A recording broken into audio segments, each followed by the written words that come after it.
difficult when I was growing up because there wasn't all girls cricket. I certainly wasn't aware of it anyway. So it was, you know, I was very fortunate. I played, I lived on a potato farm with my brother and my dad was a keen cricketer. So, you know, that's where my love of cricket came from my family. And then playing boys cricket through the age groups. I lived in the smallest county, Huntingdonshire, and literally was very lucky to be captain of Huntingdonshire from, I think it was 12s up until I was 17. So yeah, slightly different routine to probably what a girl would have now, but I think probably set me up for what I'm doing. When I played for England, because it was certainly challenging growing up in a I guess a male environment.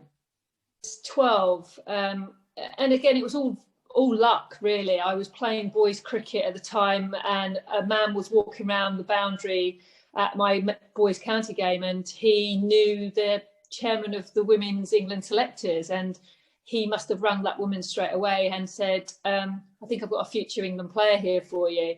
And then really the rest was history. I kind of got quite quickly moved in. I was playing for England under 19s when I was 12, which sounds absolutely ridiculous.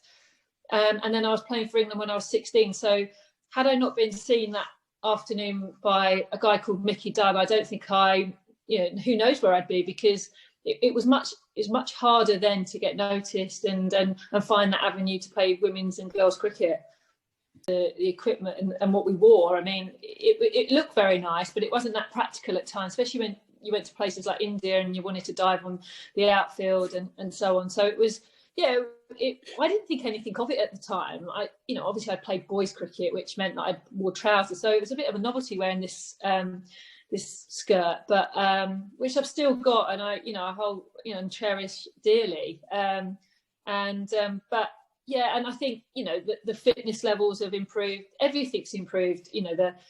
But that's just purely down to more money, more resources, and better coaching now, or more frequent coaching. And I'm working with the Southern Vipers now, and we train 4 days a week, and I just at times I just sit there and think, God, I wish I could have done this when I was 16, 17, and you kind of think sometimes it's probably the only time I envy them is thinking how good I could have been just through being on a professional program for longer and from an early age. So when I made my debut at 16, for the next probably 10 years we were very much amateur, and that was, when I look back on it, it was actually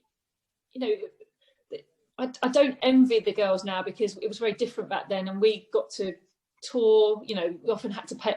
I never had to pay for a tour. I had to pay for my England blazer, but you had to get time off work and so on. But the tours were probably more enjoyable back then, because it wasn't your job. It was I was very fortunate to go to some wonderful countries from the age of 16 and experience different cultures. So.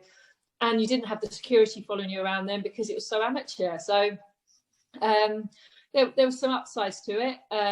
But, I was very lucky to be on that journey, really, from becoming amateur to fully professional. And now, obviously being involved in the Southern Vipers, which has just become professional as well, which is probably the biggest development in the women's game, I think, to have a domestic structure that's, with 5 fully paid professionals and a number of girls that are paid to play as well. And that's one of the reasons I really did want to get involved with this, because I wanted to be part of this from the outset. Give anyone now, you've got to enjoy what you do. You've got to work really, really hard if you want to, like I say to our players, there's no substitute for hard work, unfortunately. Some people think there is, but there's not. And enjoyment is such a massive part of what we do. And so hard work and enjoyment, if you do both of them, I think you'll go reasonably far. And that's that's probably the best bit of advice that it's always stood with me. My dad always told me I had to work hard at anything I did. Can't take any shortcuts, which I certainly don't do now as a coach, and I think it's followed me through my playing and coaching career. So obviously playing and coaching career, and there's so many professional opportunities now for girls to play the game professionally. What other opportunities do you see in the next sort of 5-10 years to girls to get involved in cricket, not maybe at a playing level, but at other levels? Oh yeah, it's huge, isn't it? I mean, officials wise, I think, scoring and umpiring especially, I think there's a massive area there where the ECB have invested quite a bit of money into developing female umpires, and we had a number of them officiating in our games in the Rachel Hayhoe Flint Trophy. So I think that's massive. I think anything on administration wise, development, it's a massive area in the game that can be developed and has got the biggest growth area, I think, and clearly it's a massive part of the ECB strategy. So the opportunities, whether it be playing or administrating or officiating, are huge, and I would definitely recommend to anyone to get involved in the game, because it's given me so much, and hopefully it will give many people who love the game hopefully a career now. It's huge, isn't it? I mean, officials wise, I think scoring and umpiring especially, I think there's a massive area there where the ECB have invested quite a bit of money into developing female umpires, and we had a number of them officiating in our games in the Rachel Hayhoe Flint Trophy. So I think that's massive. I think anything on administration wise, development, it's a massive area in the game that can be developed and has got the biggest growth area, I think, and clearly it's a massive part of the ECB strategy. So the opportunities, whether it be playing or administrating or officiating, are huge, and I would definitely recommend to anyone to get involved in the game, because it's given me so much, and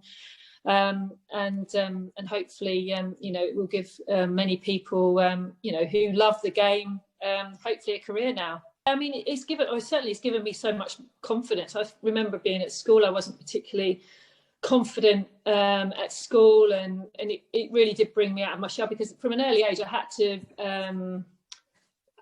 be around a lot older players, so it helped me in terms of developing myself, learning how to communicate, being in an environment where you had to speak up. You couldn't, doing that from the age of 16 or 17 was invaluable for me.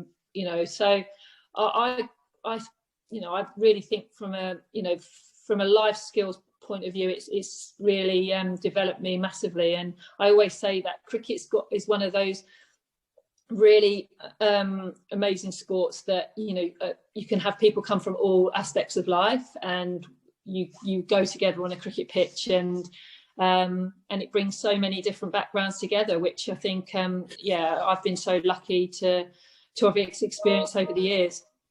Really know of many female cricketers other than Rachel Hayhoe Flint. That was the one name everyone kept banding around when I was younger, and I didn't even know who this lady was, because she was, her name was quite famous within society, I guess.